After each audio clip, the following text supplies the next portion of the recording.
saya menanyakan mukjizat Nabi saya, dan saya tahu cuma Al-Quran dan membelah bulan gitu. Dia tuh ketawa, membelah bulan gimana? Ya saya nggak suka ya Bang ya, karena bagi saya siapapun yang menghina Nabi saya ya darahnya halal, itu agama saya dulu. Shalom saudara terkasih dalam Tuhan Yesus Kristus. Salam jumpa bagi saudara seiman sekalian. Saya berdoa roh, jiwa, dan tubuh setiap saudara, khususnya yang menyaksikan tayangan saya, dalam perlindungan Tuhan kita Yesus Kristus. Amin. Nah, saudara, saya akan memperlihatkan sebuah video seorang wanita yang sangat cantik, yang percaya dan bertobat menerima Yesus. Saudara. Dia mengatakan bahwa dia adalah dulu Muslim radikal, fanatik, bahkan menghalal-halalkan darah orang. Ya, dia mengungkapkan sendiri karena diajarkan. Itu kata dia. Saya nggak buat-buat, tetapi kata dia. Nanti saudara lihat sendiri. Nah, yang menarik adalah ketika dia ditanya seorang temannya yang dulu Kristen, dia masih Muslim, dia tanya, apa mujizat nabimu? Ya, dengan percaya dirinya dia mengungkapkan bahwa dia membelah bulan, saudara. Katanya, ya mungkin sedikit dicelah begitu ya, dia marah, dia sangat marah karena dia yakin. Dan pada saat dia lagi mencari-cari di internet, dia ingin mencari apa mujizat nabinya pada saat itu, lalu keluarlah ayat Matius 28 ayat 18 sampai 20. Tetapi sebelumnya itu dia tantang Tuhan Yesus. Ya, kalau memang kau Tuhan, coba datang dalam mimpi saya. Dan luar biasanya Tuhan menjamah dia, saudaraku. Siapa yang menantang Tuhan untuk percaya? Alkitab berkata, jika kamu mencari aku, kamu akan menemukan aku. Ya. Bahkan akhirnya dia percaya. Dia lagi mencari-cari apa mujizat nabinya, saudara. Kalau kita kan jelas di Alkitab, mujizat yang dibuat Tuhan Yesus, membangkitkan orang mati, ya, membuat mujizat 5 roti dan 2 ikan bisa dimakan oleh 5.000 orang, merubah air menjadi anggur. Ini bukan cerita, tetapi langsung disaksikan oleh banyak orang. Apa yang dilakukan oleh Tuhan Yesus, mujizat yang dilakukan oleh Tuhan Yesus adalah mujizat yang disaksikan oleh banyak orang, tidak mengada-ngada, bukan satu cerita yang tidak bisa dipertanggungjawabkan. Apa yang terjadi dengan wanita ini, saudara? Dia mendapatkan ayat Matius 28 ayat 18 sampai 20. Ini ayat yang sering saya juga sampaikan kepada saudara. Ya. Ada orang bertanya, di mana Yesus mengatakan dia Tuhan? Nah, maka saya sering menggunakan ayat ini menjadi jawaban atas orang-orang yang tidak percaya. Ya.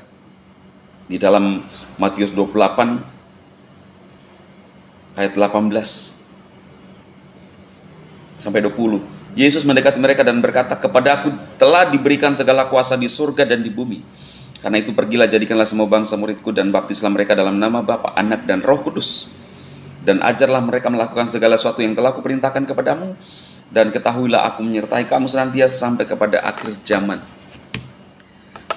Jadi Yesus berkata, kepadaku diberikan kuasa di surga dan di bumi. Adakah nabi atau orang biasa yang bisa berkuasa di surga? Sebenarnya kita tidak usah bertanya loh. Kalau ada ngomong seperti ini berarti sebenarnya dia Tuhan. Tetapi ada orang yang pingin Tuhan Yesus eksplisit menyebutkan itu. Tapi dia nggak mengerti makna dari kalimat dan pernyataan Tuhan Yesus sebenarnya. Tidak ada manusia yang bisa berkuasa di seluruh bumi ini. Paling satu negara seperti presiden. Tapi kita tahu orang berkuasa, dia adalah kepala negara. Ya. Kalau dia bisa berkuasa di surga, itu adalah, saudara, kita harus tahu bahwa dia Tuhan. Inilah pernyataan Tuhan Yesus yang juga yang didapatkan oleh wanita cantik ini, saudara. Langsung saja kita lihat apa yang menjadi kesaksian dia, bagaimana dia menerima Yesus, percaya dengan teguh bahwa Yesuslah juru selamatnya. Karena keselamatan itu bersifat pribadi, tidak bisa diwakilkan, tidak bisa didoakan. Bahkan orang yang sudah mati, ketika hidupnya, waktu hidup dia jahat, ya tidak bisa didoakan supaya dia masuk surga.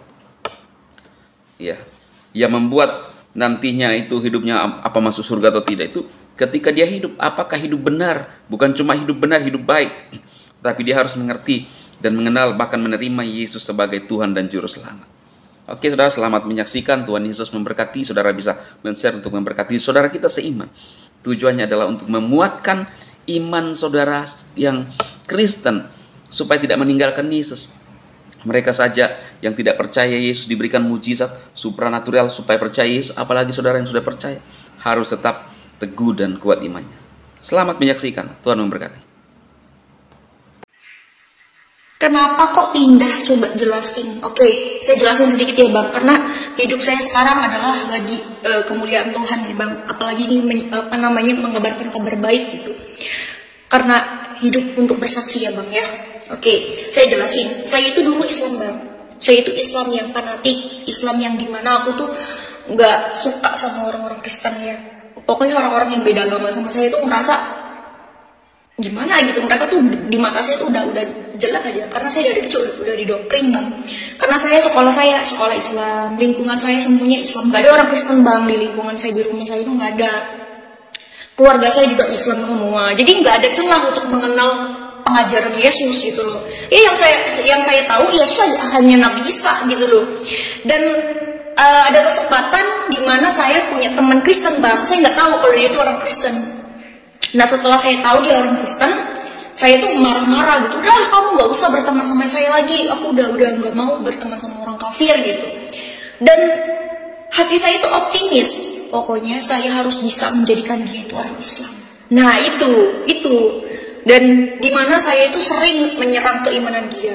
Tapi dia tuh kuat banget sama iman dia. Saya tuh mikir, kok orang Kristen itu imannya kuat-kuat ya? Padahal agama Kristen kan sering dihina, gereja dibakar, sering dimusuhin, dikapir-kapirin, tapi kok kuat gitu loh. Saya berpikir apa sih yang menguatkan dia tuh apa gitu loh ya.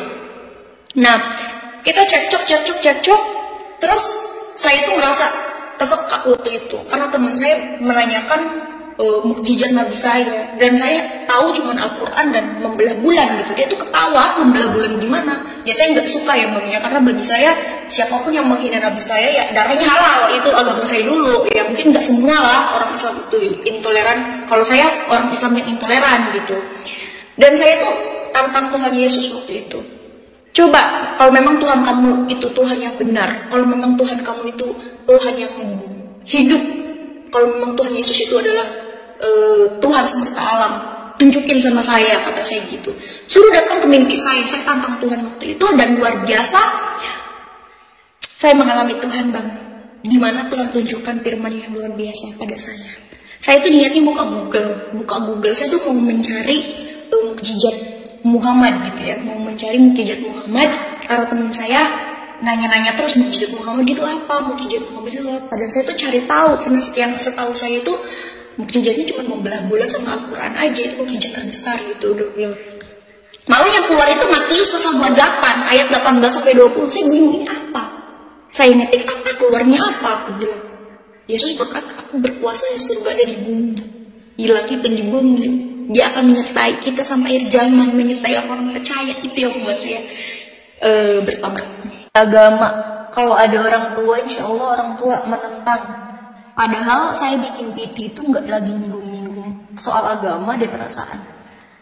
Ingat ya, duniawi itu panah. Orang tua, saudara, tetangga, sekalipun kamu nggak bisa menyelamatkan saya. Terus apa? Kenapa kamu ikut campur urusan saya? Kenapa saya mengikut Kristus? Karena dialah juru selamat saya, juru selamat manusia. Hanya saja kamu belum mengenal keselamatan dan kebenaran. Lantas, saya harus percaya sama manusia? Tentu tidak. Saya percaya sama Tuhan saya. Saya percaya sama Tuhan saya. Karena dia berasal dari atas, yaitu dari surga. Karena dia adalah pemilik tahta surgawi, berkuasa di langit dan di bumi. Pada Yohanes pasal 6 ayat 38, sebab aku telah turun dari sorga bukan untuk melakukan kehendakku, tetapi untuk melakukan kehendak dia yang telah mengutus aku. Dan inilah kehendak dia yang telah mengutus aku, yaitu supaya dari semua yang telah diberikannya kepadaku jangan ada yang hilang, tetapi supaya aku bangkitkan pada akhir zaman. Sebab inilah kehendak Bapakku, yaitu supaya setiap orang yang melihat anak dan yang percaya kepadanya beroleh hidup yang kekal, supaya aku membangkitkannya pada akhir zaman. Di akhir zaman Yesus itu akan membangkitkan semua manusia, paham kamu? Dan asal kamu tahu, Yesus adalah juru selamat manusia dan dia adalah hakim yang adil. Dia adalah firman Allah, firman yang menjadi manusia. Sedangkan kamu siapa mau menghakimi saya? Hei, pada Yohanes pasal 8 ayat 12, maka Yesus berkata pula kepada orang banyak, barang siapa mengikut aku, ia tidak akan berjalan dalam kegelapan, melainkan ia akan mempunyai terang hidup. Karena saya ingin memiliki terang hidup, ingin mengetahui kebenaran, saya mengikut Tuhan saya, itu Yesus Kristus sang juru selamat manusia, bukan mengikut mulutmu itu loh. Nih ya, kenapa orang Islam pindah ke Kristen, dia akan dibenci. Kamu mau tahu? Pada Yohanes pasal 15 ayat 19, firman Tuhan katakan, sekiranya kamu dari dunia, tentulah dunia mengasihi kamu sebagai miliknya. Tetapi karena kamu bukan dari dunia, melainkan aku telah memilih kamu dari dunia, sebab itulah dunia membenci kamu. Saya milik Tuhan, oke? Saya terima atas kata-kata dari kamu, kata Tuhan Yesus, kasihilah. Karena dia tidak tahu apa yang dia perbuat. Saya mengasihi kamu dalam nama Tuhan Yesus. Terima kasih.